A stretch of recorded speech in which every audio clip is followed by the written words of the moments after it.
আজকে যুব দিবস, তো এই আজকের দিনটা নিয়ে আপনি সবাইকে কি বার্তা দিতে চান? আজকে যুব দিবস আমরা সবাই জানি। স্বামী বিবেকানন্দের আজকের এই দিনেই তিনি জন্মগ্রহণ করেছিলেন ভারতবর্ষের, বিশেষ করে আমাদের এই বাংলাতে। তার দিনটি সরকার থেকে যুব দিবস হিসেবে ঘোষিত হয়েছে, এটা সত্যি আনন্দিত। দীর্ঘদিন ধরেই আমরা যুব দিবস পালন করছি। যুব দিবসে শুধু বয়সে যারা যুবক তাদেরই নয়, মনের মধ্যে যুব ভাব আনতে হবে। আর যুব দিবসে যদি আমি বলতে চাই যে বিবেকানন্দেরই ভাষায় বলতে হয়, তিনি বলেছিলেন এসো মানুষ হও। মানুষই হচ্ছে এই জগতের সবথেকে দুর্লভ বস্তু। আমরা সবাই জন্মগ্রহণ করে মানুষ হতে পারি না, মানুষ করতে হয়। সেজন্যই মা বাবারা বলে যে মানুষ করতে করতে আমার সময়টা কেটে গেল, কাকে না আমার সন্তানকে।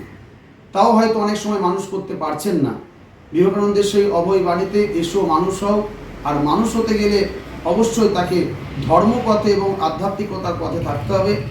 ধর্ম আধ্যাত্মিকতার মূল পথ হচ্ছে জগতের কল্যাণ, অর্থাৎ প্রত্যেকটি মানুষ জগৎ কল্যাণে কাজ করবে, এটাই আমি আশা করব।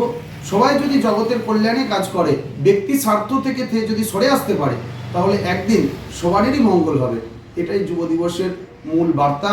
এবং সমস্ত যুবক ভাইয়েরা এবং আপামর সমস্ত বিশ্বের মানুষ যদি সমাজ জগতের কল্যাণে কর্ম করে, সেটাই হবে বিবেকানন্দের ভারত, বিবেকানন্দের বিশ্ব। ধন্যবাদ।